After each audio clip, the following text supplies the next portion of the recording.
Welcome to the series of lectures entitled The Second Temple Period Through Rabbinic Eyes. And today we're at the first of the 4 lectures that will be given on this topic. So first, a short overview towards the approach underlying this series. Destruction of the temple, Second Temple, takes place in the year 70, and thus we have the end of the Second Temple period. But the earliest rabbinic works aren't compiled till quite some time after the destruction of the Second Temple. The Mishnah, the earliest rabbinic work, is edited only in the early 3rd century, and then we have Tannaitic literature edited around that time, somewhat later. So we're talking 150, 200 years after the destruction of the temple. And then, of course, much of rabbinic literature is not edited till much later, even hundreds of years later.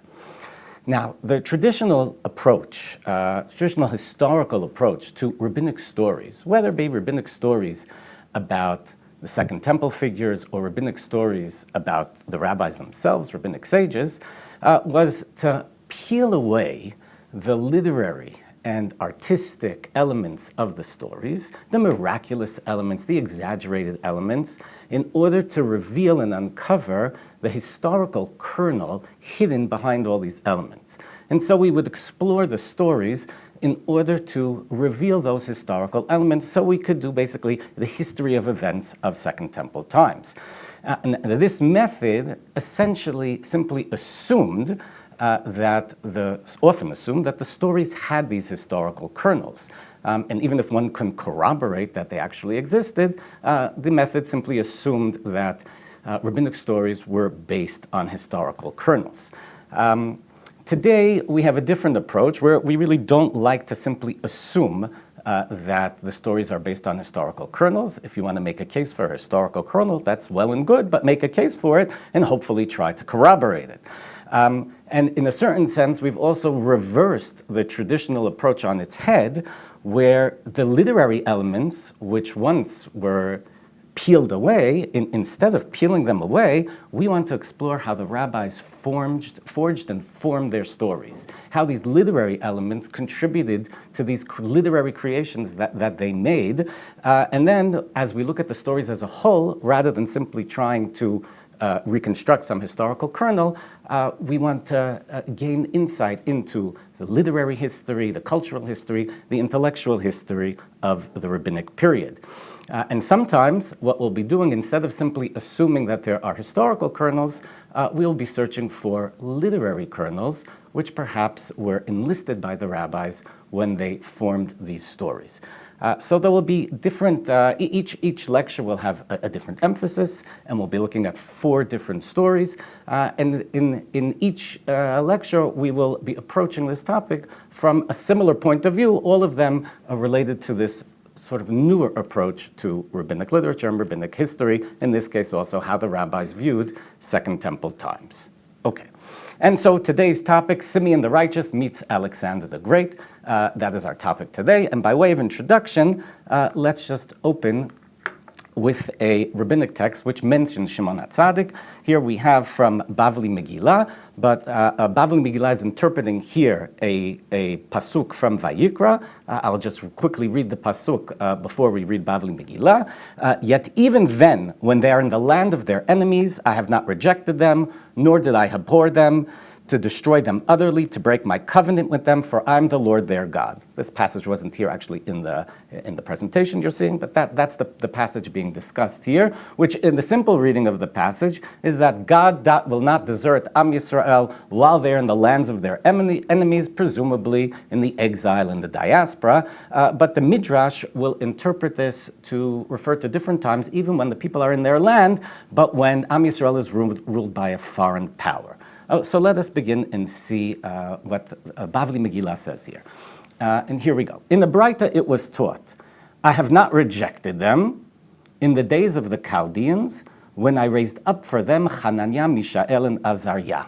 Right? So the first period here, the Breita is taking the beginning of the passage to refer to the Babylonian period here of the Chaldeans, when here are figures from the book of Daniel. They were the heroic guardians of the Jewish people who protect the Jewish people and represent them before the Gentile authorities in Babylonian times. Here we go. Neither did I abhor them in the days of the Greeks, when I raised up for them Simeon the righteous, and Matityahu ben Yochanan the high priest, and Hashmonai and his sons. So the end here with the Hashmonaim, who rule the people and save the people during Hellenistic times and represent the people when necessary before the Hellenistic authorities. And in that context, here they mention Simeon the righteous, Shimon HaTzadik, the reason why I brought this text, and we'll get to that later. Why is he brought in this text? Let's just finish it. To destroy them utterly in the days of Haman, when I raised up for them Mordechai and Esther. The story of Purim, Megillat Esther. Here in Persian times, the Jewish guardians mentioned now are Mordechai and Esther. If you'll notice, we just sort of violated chronological order because we had the Hellenistic period before the Persian period, and presumably that's because of the passage we're interpreting, L'chalotam, to destroy them utterly, and that presumably best fit the story of the Megillah, so the order here was switched. The chronological order of periods. And now let's simply finish the text. To break my covenant with them in the days of the Romans, when I raised up for them the members of the house of Rabbi Yehuda Nasi, and the sages of the various generations. Of course, in rabbinic eyes, Rabbi Yehuda Nasi and the different sages, they are also the saviors of the Jewish people, and they represent the Jews before the Gentiles. Okay. For I am the Lord their God, here in the time to come when no nation or people will be able to subject them. And our text ends with a look towards the future when there will be no Gentile, non-Jewish rulers over the Jewish people, but God himself will rule them, and they will only be subject to him. Okay. So this text spans Jewish history, and then looking to the future. We hear about Babylonian times, Hellenistic times, Persian times, Roman times, then what will be in the future. And in this context where the text mentions many Jewish leaders, guardians of the Jewish people, Shimon HaTzadik is mentioned, and presumably he is mentioned because of the famous story we'll be reading shortly, where he meets Alexander the Great in a famous legend, and this quite honestly justifies depicting him as a heroic guardian of the Jewish people. The legend appears in the Babylonian Talmud and in the Scholyon to Megillat Ta'anit. The Scholyon is a commentary in Megillat Ta'anit, and it just bears remembering those are two relatively late rabbinic works. However, the story of Alexander the Great meeting a Jewish high priest also appears already in Josephus's Jewish Antiquities, which was written in the late 1st century, many centuries prior to the rabbinic accounts. So what we will be doing today is we will read Josephus's account. That's our first step, with comments about Josephus's account. Then we'll read the rabbinic account, compare them together, and essentially we will have 7 questions. And my goal is I'm going to ask the 7 questions, and then I want to give you one answer to all 7 questions, or essentially one direction to answer all the 7 differences. And here we go. Let us start reading Josephus. Pay attention as we go along that there seem to be 3 different strands to Josephus's narrative here. There is an international strand, which talks about sort of international relations, Alexander's movings in the international order. There is a Jewish strand, and there is a Samaritan strand. And they all seem to actually be based on different sources, which Josephus has woven together in his account. And here we go. Okay? Alexander has come in Josephus's account here. Now, Alexander has reached the region of, say, what we would call today Lebanon and Israel, this region, Eretz Yisrael, in his quest to conquer the East. And here we begin. And Alexander, coming to Syria, took Damascus, became master of Sidon, and besieged Tyre. Right? And this we know from other sources. We're in the year 332 BCE. From there, from Tyre, he dispatched a letter to the high priest of the Jews, requesting him to send him assistance and supply his army with provisions and give him the gifts which they had formerly sent as tribute to Darius, thus choosing the friendship of the Macedonians, for he said they would not regret this course. So Alexander is requesting from the Jewish high priest, come, help me out. Previously, you supported the Persians, Darius, the king of the Persians. Now you will come support me and provide assistance to me. But the high priest replied to the bearers of the letter that he had given his oath to Darius not to take up arms against him, and said that he would never violate this oath so long as Darius remained alive. Right, so the high priest, who's in a difficult situation, says, I have an oath. I cannot break my oath. I have an oath to the Persian king which I cannot break, so I cannot assist you, Alexander. When Alexander heard this, he was roused to anger, and while deciding not to leave Tyre, which was on the point of being taken, it was in the middle of a siege, he couldn't just leave, but he threatened that when he had brought it to terms, he would march against the high priest of the Jews, and through him teach all men what people it was to whom they must keep their oaths. And for this reason, continuing the siege with greater effort, he took Tyre. So he had to finish what he was doing. He had a siege going on. He wanted to complete his siege. But Alexander had a plan. As soon as he's going to finish here, and this is what, as readers, we expect to happen, he's going to come to Jerusalem to take care of the high priest and the Jews who refused to assist him. Let's see what happens. After he had settled affairs there, he advanced against the city of Gaza and besieged it together with the commander of its garrison named Babemeses. Well, so as readers, we're somewhat surprised here because we expected him to go to Jerusalem, not to Gaza, right? He's furious at the high priest. And so here we're already seeing an indication of the strands of our story. We just moved now to an international strand, and you see it somewhat conflicts with the other materials here. We had a Jewish strand a minute before, and now when we move back to international strand, well, he doesn't go to Jerusalem, he goes to Gaza. And now these strand issues, it's going to be even compounded when we read now the next paragraph. Now Sanballat, believing that he had a favorable opportunity for his design, now Sanballat is the head of the Samaritans in Samaria, abandoned the cause of Darius and came, along with 8,000 of the people under his rule, to Alexander. So now we have a contrast between the Jewish high priest who refused to leave Darius the Persian to Sanballat, the head of the Samaritans, who is more than willing now to come abandon Darius and help out Alexander. Now, when does this take place? Whom he found beginning the siege of Tyre, and said that he was giving up to him the places under his rule, and gladly accepted him as his master in place of King Darius. Well, our story just returned to the beginning of the siege in Tyre, right? If we were reading this chronologically, Alexander's already in Gaza. But now we're in the Samaritan strand, and the Samaritan strand, presumably from a different source, sends us back to the beginning of the siege of Tyre. As Alexander received him in friendly fashion, Sanballat now felt confident about his plan and addressed him on that subject, explaining that he had a son-in-law, Menashe, and others of his countrymen with him who now wished to build a temple in the territory subject to him. So Sanballat's hope here is that Alexander will enable him to build a temple in Samaria.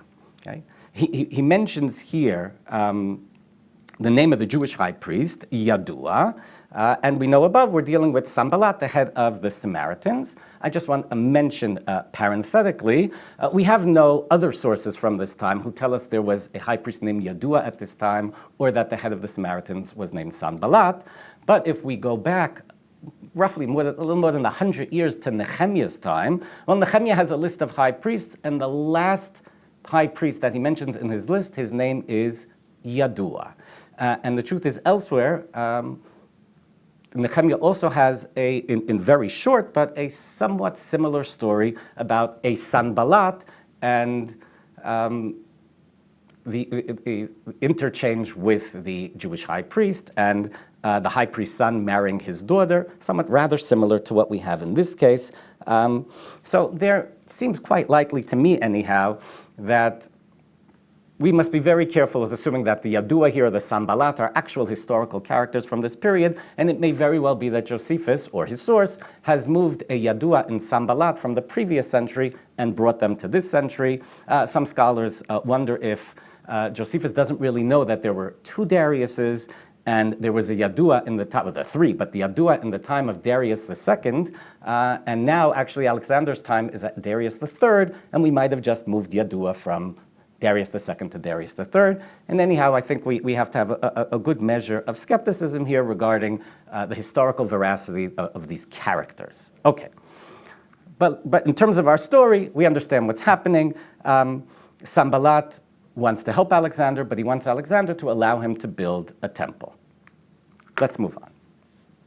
It was also an advantage to the king, he said, that the power of the Jews should be divided in two, in order that the nation might not, in the event of revolution, be of one mind and stand together, and so give trouble to the kings as it had formerly given to the Assyrian rulers. So it's even to Alexander's advantage to allow him to build another king here, because that will another temple here, because that will divide the power of the Jews. When therefore Alexander gave his consent, Sanballat brought all his energy to bear and built the temple and appointed Menashe high priest, considering this to be the greatest distinction which his daughter's descendants could have. But Sanballat died after 7 months, had been spent on the siege of Tyre and 2 on that of Gaza, and Alexander, after taking Gaza, was in haste to go up to the city of Jerusalem. So Sanballat is successful here, but he then dies, and Alexander, after conquering Gaza, sets off to conquer Jerusalem.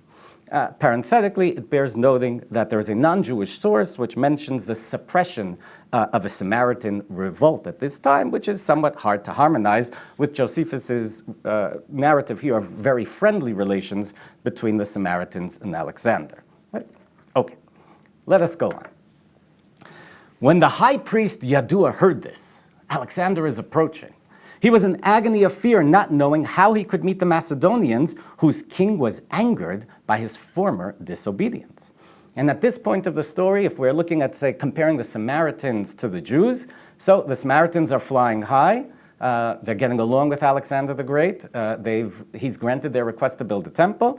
And now we move to the Jews. They who disobeyed Alexander are terrified of the approaching Macedonians.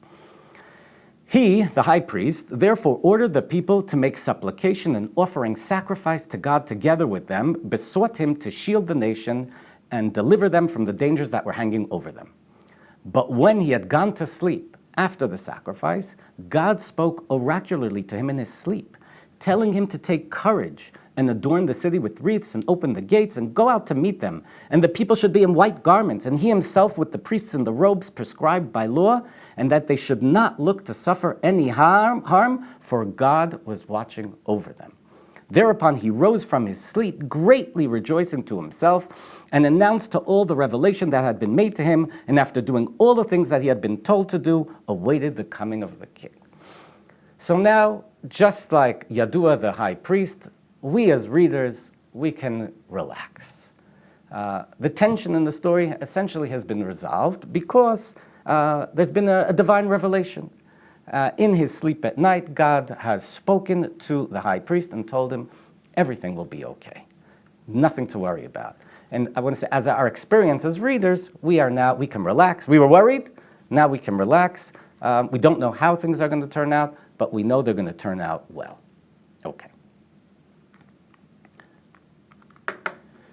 When he learned that Alexander was not far from the city, he went out with the priests and the body of citizens, and making the reception sacred in character and different from that of other nations, met him at a certain place called Saphine. This name translated into the Greek tongue means lookout, for as it happened, Jerusalem and the temple could be seen from there. Today we call this Mount Scopus.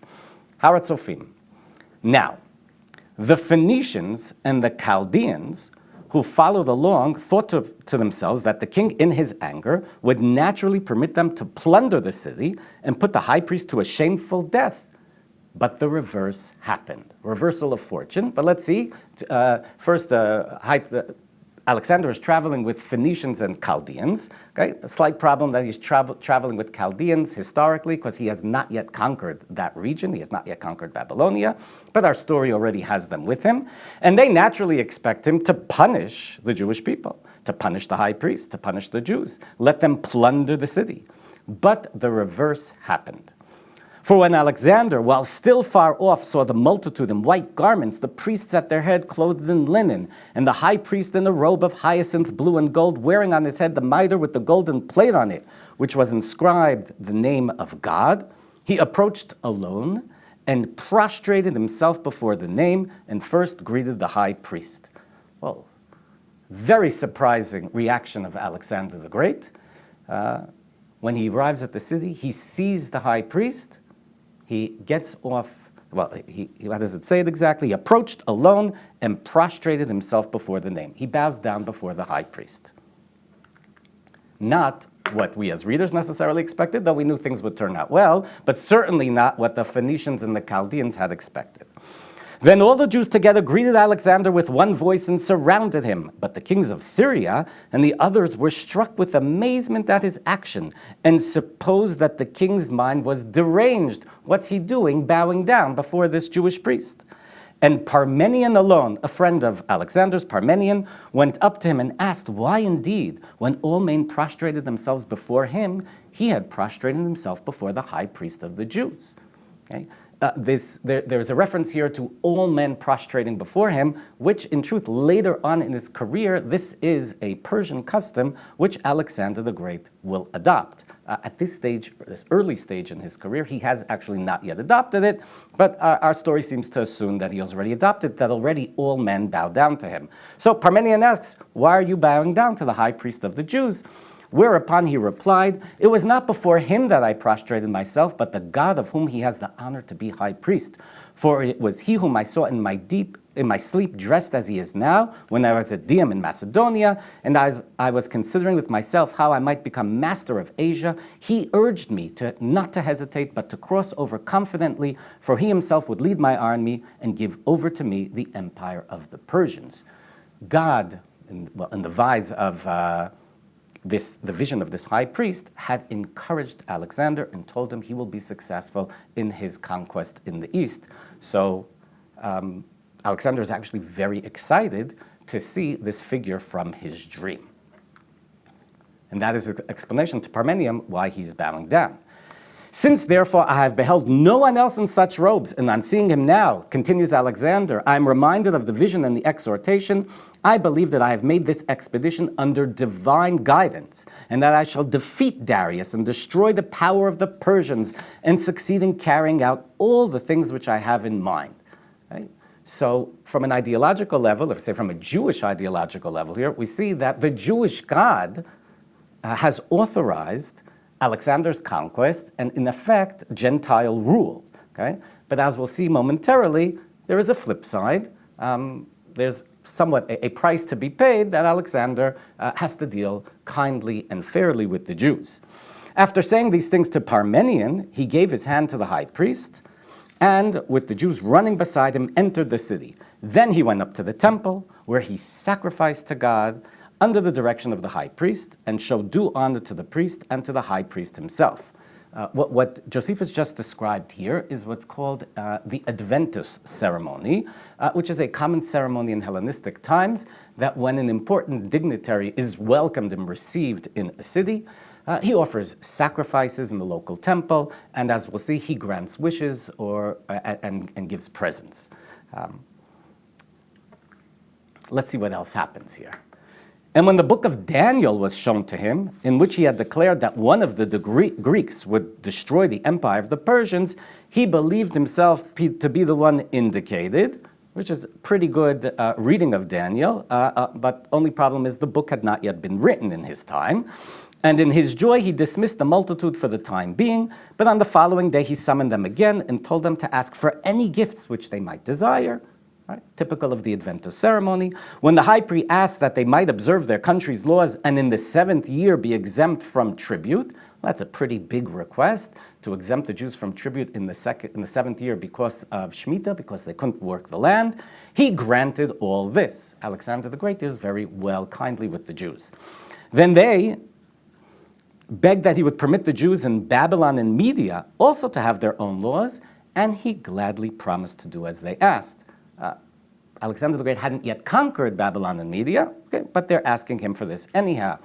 And when he said to the people that if any wished to join his army, while still adhering to the customs of their country, he was ready to take them, many eagerly accepted service with him. And thus ends the sort of the Jewish strand of this story, where we have a very happy end. What will then happen, Josephus continues, which is not in front of us here, Alexander will leave Jerusalem, the Samaritans reappear, they invite Alexander to come visit them in Shechem, but he does not come. They ask also for a 7th-year tribute exemption, which he does not give them, and then he takes some of their soldiers down with him to Egypt. So in short, we see here a story about a big reversal of fortune. The Jews initially face serious adversity. The high priest refused to assist Alexander, and Alexander wants to punish him for his disobedience.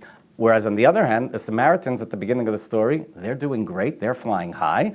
Well, remember, Jaddua, the high priest, the reason why he wouldn't transfer his allegiance to Alexander the Great is because he was an honest, decent person who also kept his oaths. He took them seriously. He was not willing to break his oath. Whereas the Samaritan, Sanballat, who is willing to break his oath, so he does well at the beginning of the story, while whereas Jaddua is in fear. But by the end of the story, things have reversed. Alexander the Great honors Jaddua, he bows down before him, grants him wonderful exemptions and other gifts, he brings sacrifices, and the Samaritans seem to be a little less well off.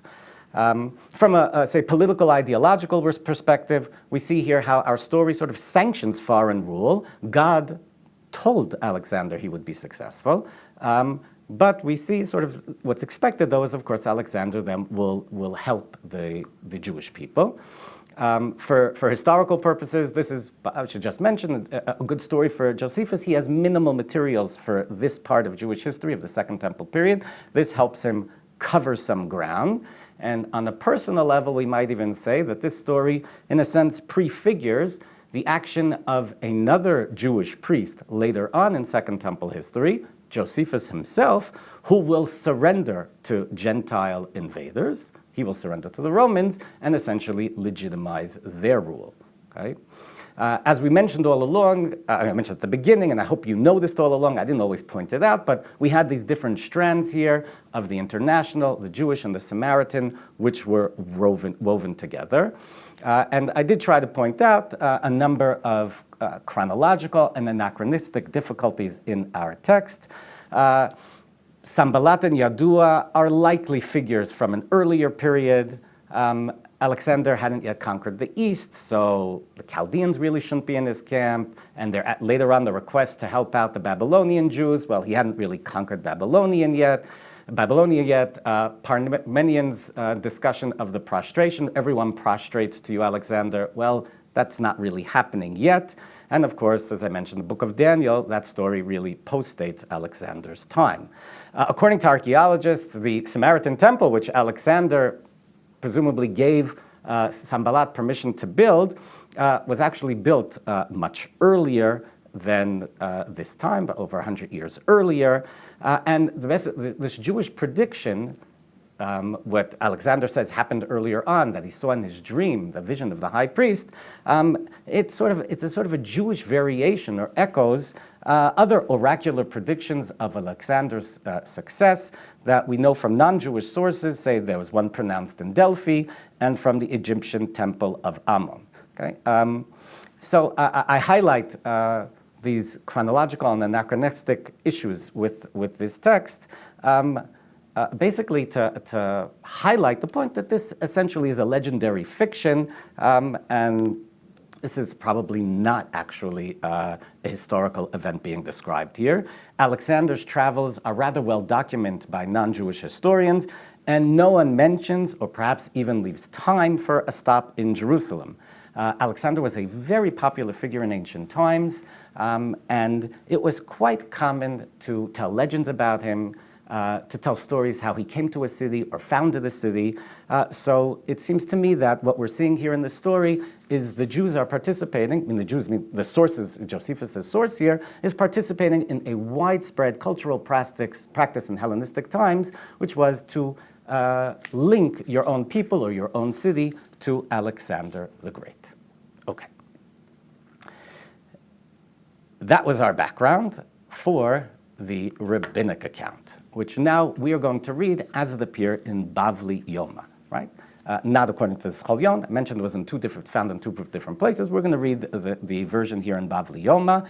And remember, once we finish reading it, we're going to ask our 7 questions. So let's move on. Bavli Yoma 69a. Surely it was taught in a Breita.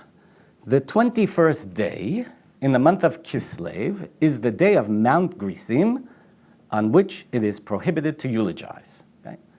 This passage is a quote from Megillat Ta'anit, which is essentially a list of days, of holidays, festivals from Second Temple times, on which it was either prohibited to eulogize or it was prohibited to fast, or both. Okay?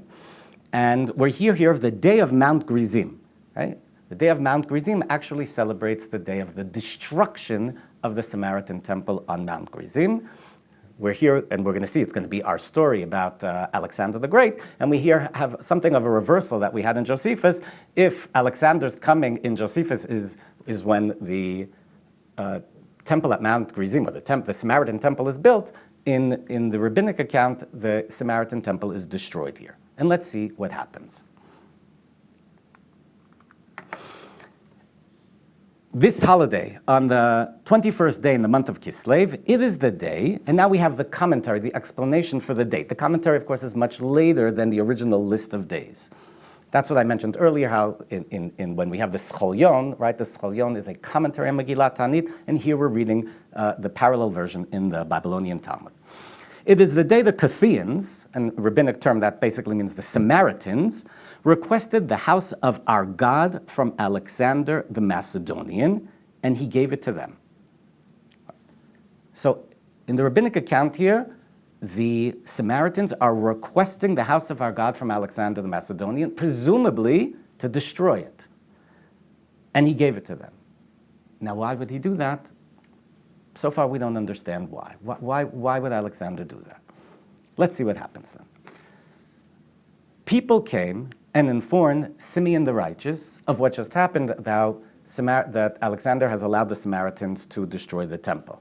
And now, first striking difference, not one of our 7 questions, but a striking difference, is Simeon the righteous appears here, not Jaddua, the high priest in Josephus' account. Why does Simeon appear here? So one sort of simple answer might be that Simeon the righteous is the most famous Second Temple Second Temple priest in rabbinic literature. So you might say they replaced whatever, like Jaddua, the high priest who was in the story, with a more famous, popular priest in rabbinic eyes, which is certainly a feasible answer. I would maybe add to that another element, which is, I think from a rabbinic chronological perspective, Shimon HaTzadik also makes sense. And why do I say that? If we look at the beginning of Masechet Avot, Shimon HaTzadik is considered one of Misharei Knesset HaGdolah. He's one of the remnants of the Knesset HaGdolah, which is, in rabbinic eyes, a leader, some sort of leading group of the Jewish people at the beginning of Second Temple times, presumably in Persian times, which, according to the rabbis, is only about a 34-year period. Historically, we think it's actually much longer than that. And then, in Masechet Avot has, who is Shimon HaTzadik's disciple? Antigonus of Socho. And all of a sudden, a Greek name. Which might indicate that the text is envisioning Shimon HaTzadik as being on that bridge between Persian, right? He's Misharei Knesset HaGdolah. He's from that Persian Jewish organization at the beginning of the Second Temple period during Persian times, but his disciple has a Greek name, perhaps symbolizing now we've moved to the Greek period, in which case we would pinpoint the period when Shimon HaTzadik was active at the period of the transition from the Persian to the Hellenistic period, which is, of course, when Alexander the Great comes to town. So that may also be another reason why. It's not simply that he was a very popular high priest in the rabbinic eyes, but that he also sort of chronologically fit. So once Shimon HaTzadik hears what's happening, he's obviously quite worried. So let's see what happens. What did he do? He put on the priestly garments, robed himself in priestly garments, and the nobles of Jerusalem were with him with fiery torches in their hands. And all night long, these, the Jews, walked from this side, and those, Alexander and the Samaritans, walked from the other side until the dawn rose. Okay? So Shimon HaTzadik presumably is quite concerned here, and he heads out to greet Alexander the Great with the nobles of Jerusalem, and of course they're dressed in wonderful garments, and he's wearing the priestly garments. What then happens? He, Alexander, said to them, the Samaritans, as he sees the Jews approaching, "Who are these?" They said to him, "These are the Jews who rebelled against you." Now, presumably, this is the reason why Alexander allowed the Samaritans to destroy the Jewish temple in the first place. So he granted it to them because they presumably told him, the Jews, they rebelled against you. Right? This slander is what caused Alexander to give them the Jewish temple. Right? Now I think this line has helped us understand the beginning of the story when we asked, why would Alexander give the Jewish temple to the Samaritans? Presumably because they had told him, the Jews are rebelling against you. So now we're imagining, we see the high priest and his entourage are going to meet Alexander and the Samaritans.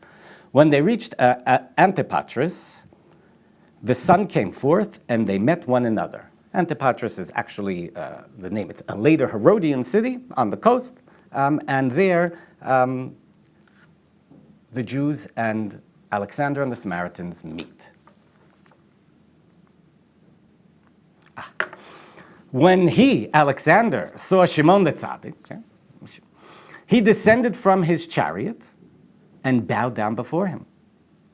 They said to him, not Parmenian now, but the Samaritans, "A great king like yourself should bow down before this Jew?" He said to them, "The image of his likeness vanquishes me before me in battle." Right? He had a vision of seeing someone like Shimon HaTzadik, and that is why he bows down. Okay? And now, for the first time as readers, we can relax a bit. Until this moment, we couldn't relax, but now that he has gotten off and bowed down, we can suspect that things are going to turn out all right. He said to them, the Jews, "Why have you come?" They said to him, "Is it possible that the place where we pray in it for you, and that your kingdom not be destroyed, i.e. the temple, the Gentiles would mislead you and have you give it to them?" Right? And here the Jews are actually proving their fidelity, their faithfulness to Alexander the Great, and they're saying, this is the place where we pray for you. How would you give it to someone to destroy? He said to them, "Who are these? Who are the people who are misleading me?" They said, "The Cathians who are standing before you." He said to them, "Behold, they are delivered into your hands." So these very Samaritans next to you, they are the ones who misled you. And now, once Alexander hears the Jews' defense, he gives them over to the Jews. And what happens next? Immediately, they perforated their heels and tied them to the tails of their horses and dragged them over thorns and thistles until they arrived at Mount Gerizim. Right? So the Jews are punishing here the Samaritans with a certain, there's actually a mixture here of a biblical punishment and a Hellenistic punishment, and until they arrive at Mount Gerizim. And what happens there? Which they plowed and planted with vetch. They destroy the Samaritan temple, just as they, the Samaritans, had requested to do to the house of our God. We have a measure for measure punishment. They had wanted to destroy our temple. Now we have destroyed their temple on that day. And that day they turned into a festive day, the day of Mount Gerizim. Thus, this story has come to explain what happened on that day that made it a festive day. Okay.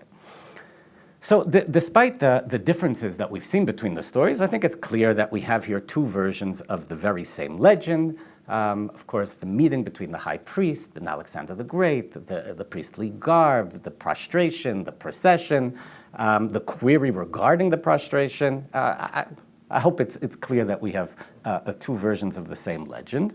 And whereas we had different strands in Josephus, and if we call there was a Jewish strand and a Samaritan strand, they've become even more entwined, right? There's no longer strands here. The Samaritans are an integral part of the story, which would also seem to indicate that we have here now a later version of the story where Josephus's independent strands were more tightly entwined together. Okay. And in light of having now read both stories, here are our 7 questions. Okay? Question number 1, why does Alexander oppose the Jews? Okay? Well, we saw in Antiquities, he opposes the Jews because Jaddua did not give him assistance. He didn't switch his allegiance. However, in the rabbinic story, we have a different story. The long-term rivals and enemies of the Jews, the Samaritans, they led Alexander astray and slandered the Jews. That was question 1. Question 2, what is the object of the Samaritans' desire? Well, in Josephus' account, they want their own temple. In the rabbinic account, they want to destroy the Jewish temple. At what stage in the story is the dramatic tension resolved? Question 3 here. Right? Well, in Josephus' narrative, it's rather early on, once the high priest receives divine assurance. Right? Jaddua has a dream, he's told everything will be okay, and then we can all relax. In the rabbinic narrative, however, it's only late in the story, or relatively late in the story, when Alexander bows down. Only when Alexander prostrates before the high priest can we guess that everything is going to turn out okay. Number 4, who accompanies Alexander during his encounter with the Jews? Right? So in Antiquities, we saw there are the Phoenicians there, the Chaldeans are there, Parmenian, and presumably the Macedonians are with him. But in the rabbinic account, all we hear about are the Samaritans. They incite Alexander against the Jews. They identify the Jewish procession for him. They pose Parmenian's question. They are the ones accompanying him throughout. Now, question 5, what happens immediately after Alexander bows down before the high priest? So in Antiquities, we have what one would expect to happen when a dignitary visits a town in Hellenistic times. He brings sacrifices, he grants requests. The Adventus ceremony. In the rabbinic account, we have something entirely different. Alexander asks the Jews, why did they come to greet him? They reply that their temple is in danger because Alexander was tricked into transferring it to deceitful Gentiles and allowing them to destroy it. So Alexander then says, well, who are these people who misled me? And then they point to the very Samaritans by his side. And they say, these people, they're the guilty party. And as soon as Alexander learns what the Samaritans did, we have a reversal of fortune and a measure for measure comeuppance, and the Jews are allowed to do to the Samaritans what the Samaritans had wanted to do to the Jews, and they get to destroy, or they punish people, but also get to destroy the Samaritan temple. So, number 6, when was the temple of Mount Gerizim destroyed? Well, for Josephus, we didn't even see when the temple is destroyed, because it's destroyed about 200 years later in the time of Yochanan Horkonos, nothing to do with our story. But in the rabbinic account, it is destroyed right away. Right? Alexander grants his permission to the Jews to destroy the Samaritan temple. And our question number 7, is the story linked to the establishment of a festival? Well, in Josephus' account, absolutely not. No festival is mentioned. But in the rabbinic account, it is designed to explain the origins of the day of Mount Gerizim. Okay. So here are my 7 questions with 7 differences between the stories. And I'd like to suggest that the key to perceiving the link between all these 7 differences lies in the literary matrix behind the rabbinic account. More specifically, I'd like to suggest that when the rabbis wanted to compose a story for the day of Mount Gerizim, to explain how the day of Mount Gerizim came about, they were inspired by another Second Temple holiday, namely Purim, right? The story of Megillat Esther. That served as a paradigm which informed how they rewrote the legend of Alexander the Great and the Jewish high priest. And we'll run through now these 7 questions again, discussing what elements from Megillat Esther I suggest, helped inform the rabbinic account.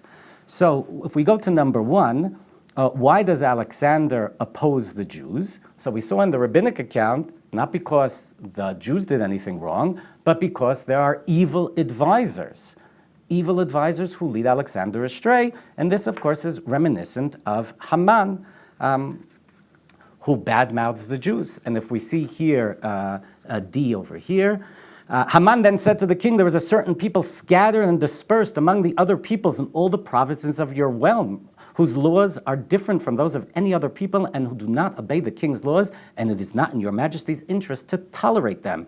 If it please your majesty, let an edict be drawn for their destruction, and I will pay 10,000 talents of silver to the stewards for deposit in the royal treasury. Thereupon the king removed his signet ring from his hand and, of course, gave it to Haman. So, just as Haman misleads Alexander, misleads Ahasuerus, so too the Samaritans mislead Alexander and say the Jews want to rebel against him. Our second question, right? What was the goal of the Samaritans' desire? Did they want their own temple, or did they want to destroy the Jewish temple? And of course, in Megillat Esther, what is their goal? Their goal is to destroy the Jews, right? As we just read, and here it is again. If it please your majesty, let an edict be drawn for their destruction. In terms of the tension in the story, we saw in Josephus the tension was resolved rather early. In the rabbinic account, the tension is resolved rather late, and that also fits in with the Megillah, where it's not until chapter 7, where the second feast, the wine feast, and only then does Esther actually tell Ahasuerus who is out to, what her problem is and who is out to kill them. Who accompanies Alexander? So, question number 4, we saw in Josephus there were Phoenicians, Chaldeans, Macedonians. In the rabbinic account, it was the Samaritans. And of course, throughout the Megillah, it is Haman who is advising and accompanying Ahasuerus. And here we have in source 4 here, sometime afterward, King Ahasuerus promoted Haman. He advanced him and seated him higher than any of his fellow officials. We move on. Question 5, what happens after the prostration? Why don't we have the standard Adventist ceremony in the rabbinic account? Well, let us recall what happened in Megillat Esther. On the second day, here I read them, on the second day the king again asked Esther at the wine feast, what is your wish, Queen Esther? It shall be granted you. And what is your request? Even to half the kingdom it shall be fulfilled. Queen Esther replied, if your majesty will do me the favor, and if it pleases your majesty, let my life be granted me as my wish and my people as my request. For we have been sold, my people, and I to be destroyed, massacred, and exterminated. Right? As the Jews say, someone wants to destroy our temple. Had we only been sold as bondmen and bondwomen, I would have kept silent, for the adversary is not worthy of the king's trouble. Thereupon King Ahasuerus demanded of Queen Esther, who is he and where is he who dared to do this? As Alexander asked, who are these? Mi halalu, who are the ones who misled me? The adversary and enemy, replied Esther, is this evil Haman. Esther fingers Haman just as the Jews finger the Samaritans. And Haman cringed in terror before the king and the queen. Number 6, our sixth difference. When is the Samaritan temple destroyed? Right?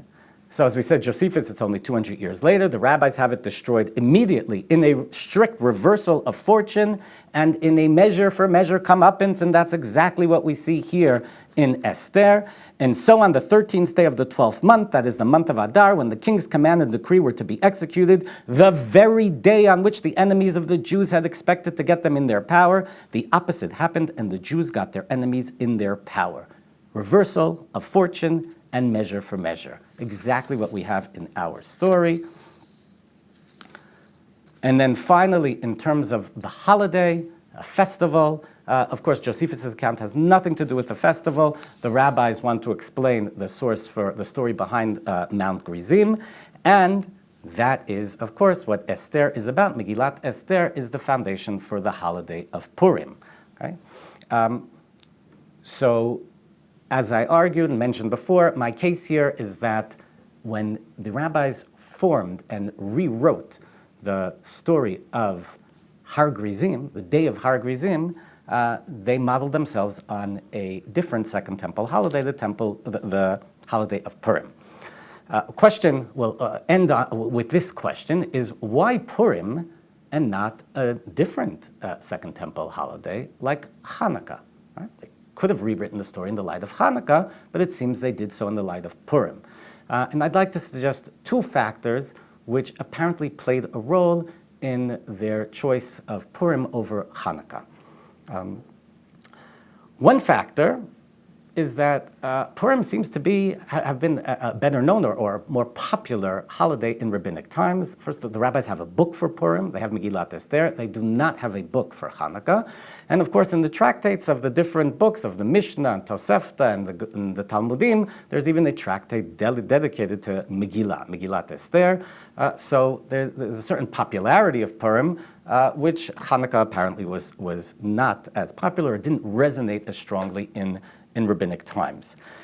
So that's sort of almost a technical argument, but I'd like to bolster that with an ideological argument, which is when we think of Jewish relationships to an overarching Gentile regime, we can imagine a wide spectrum from violent confrontation on one extreme to peaceful collaboration, cooperation, on the other extreme, and of course in between all sorts of different types of opposition, less violent, more violent, until we actually get to military confrontation.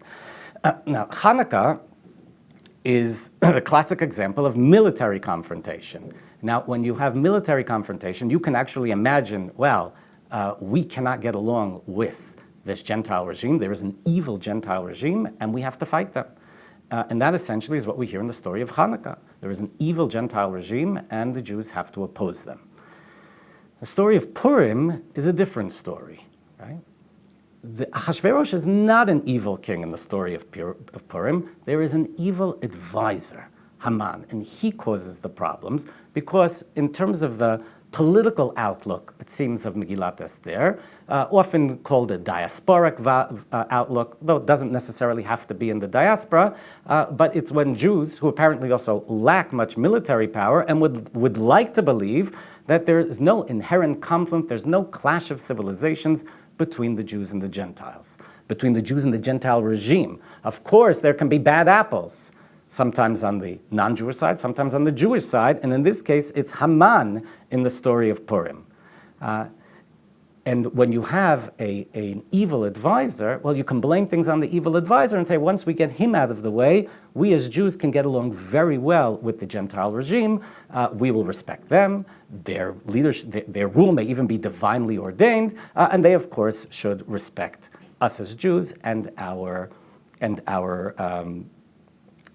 lifestyle, our customs.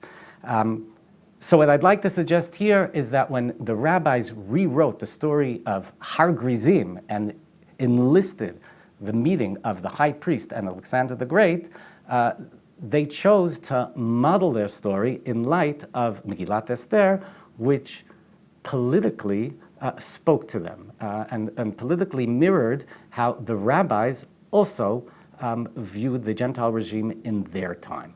And thus, in telling the story of Mount Gerizim, the day of Mount Gerizim, the rabbis rewrote Josephus' account, but rewrote it in the light of Megillat Esther. Thank you.